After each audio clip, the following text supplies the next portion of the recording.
Hello, my name is Shakelinham Scroggins, and today I will be presenting my research on sexual violence in conflict zones and its connection to the Me Too movement.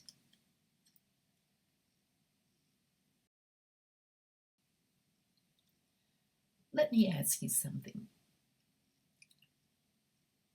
If a woman is raped in the middle of a war zone and no one reports it, does it even count as a war crime if the world refuses to see it? What the world believes and what actually happened are often two very different things. This question sits at the core of the tragedy we're about to discuss.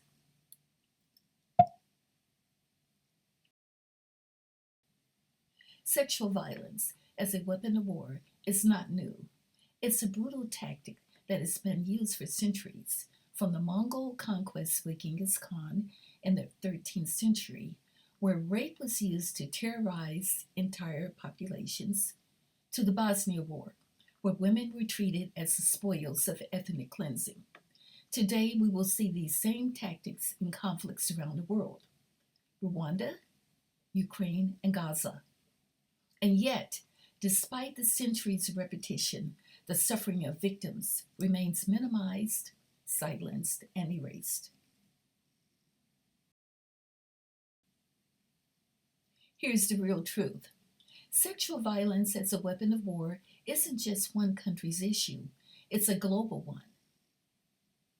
It crosses borders, cultures, and generations.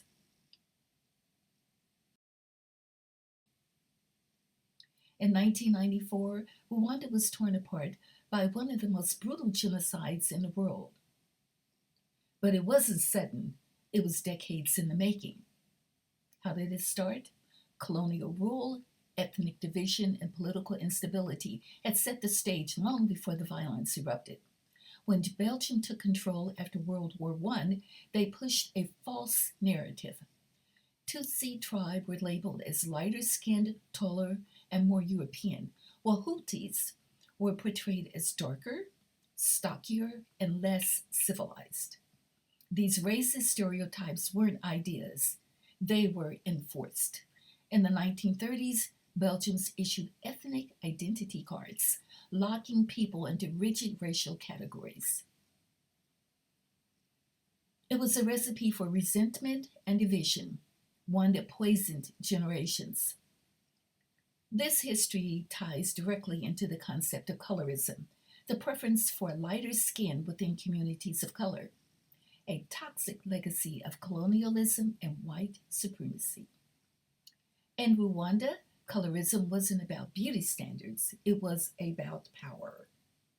Lighter features were linked to intelligence and leadership. Darker features we equated with inferiority. By the time the Rwandan government gained independence in 1962, the damage had been done. Cycles of violence had already begun. Now, fast forward to the early 1990s. Rwanda was locked in a civil war between the Tutsi led Rwandan Patriotic Front and the Hutsi tribe controlled government. Then in 1994, in April, the president of Rwanda, his plane was shot down. The country exploded. What followed was a systematic state sponsored genocide. In just 100 days, up to 1 million people were slaughtered. But the killing wasn't the only weapon. Sexual violence was used deliberately to humiliate, to terrorize, and to destroy. Women were raped in homes, churches, and fields. They were mutilated, impregnated, and infected with HIV. The violence wasn't random. It was calculated, designed to wipe out the Tutsi identity, physically, emotionally, and generationally. And it wasn't just women. The weaponization of male bodies through rape, emasculation, and forced military service showed how gender violence was used to dismantle communities from every angle.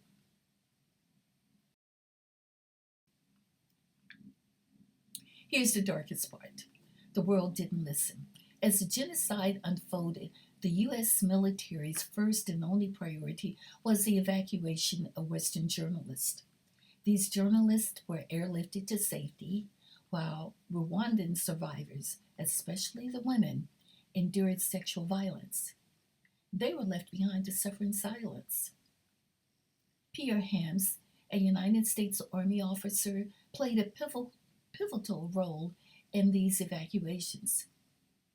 Chosen because of his dark skin and local resemblance to the Hutus tribe, Hams navigated dangerous territory to save lives, but only certain lives were prioritized. After the evacuation, Hams revealed something more chilling. The very journalists he risked his life to save manipulated their reporting, downplaying the role of sexual violence in the genocide. The evacuation of foreign journalists by the United States military is symbolized not only the prioritization of Western lives over Rwandan ones, but also the deliberate erasure of testimonies that could have catalyzed international intervention. The media's neglect, its colonistic lens, allowed these crimes to fade from memory.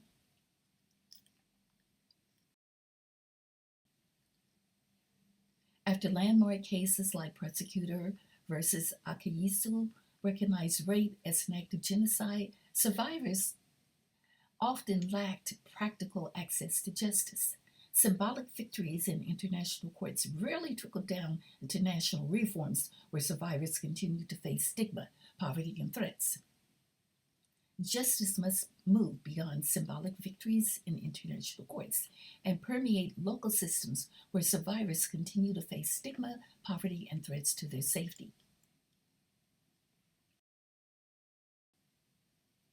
Me Too cracked the door open for survivors around the world, but it didn't always center on the voices of African survivors or those from conflict zones. The truth is, while Me Too made space for powerful stories, we still need a movement that fully focuses on survivors of war, women and men, whose experiences are often overlooked. A real expansion of Me Too means going beyond boardrooms and Hollywood red carpets. It means standing with those who survived violence on battlefields, in refugee camps, and in occupied homes.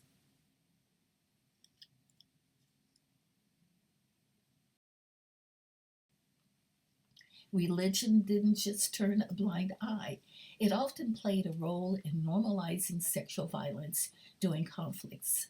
While some religious leaders did speak out, higher institutions, including the Vatican, yes, I said the Vatican, failed to act when survivors needed them most. The truth is, until religious institutions reckon with their own role in this violence and take a stand against it, they can't truly claim to be forces of healing or of justice.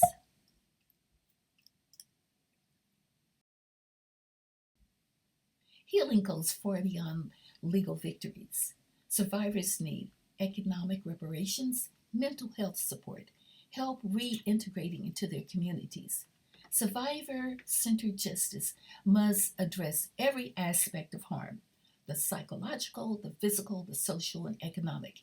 Healing isn't a straight line, and justice must be as complex as the trauma it's meant to heal.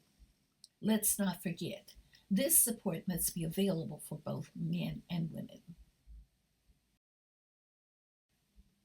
We need to advocate for an intersectional, decolonized approach. True justice requires the decolonization of media narratives, legal system, and survivor advocacy. It's about putting African voices and experiences at the forefront, not treating them as secondary. Solidarity movements must be rooted in leadership from survivors. Now, our work must be just as intentional through amplification, solidarity, and relentless advocacy. Breaking the silence around sexual violence in conflict zones isn't just about caring or correcting history, it's a moral imperative. Only by truly listening to survivors whose stories have long been suppressed, can we begin to dismantle the structures of impunity that allowed wartime sexual violence to continue. In the words of former President Barack Obama, let's make clear that we will not tolerate rape as a weapon of war.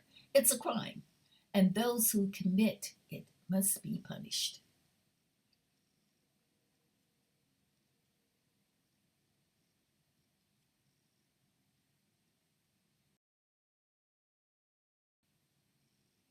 Refuse to let your story be erased. Thank you.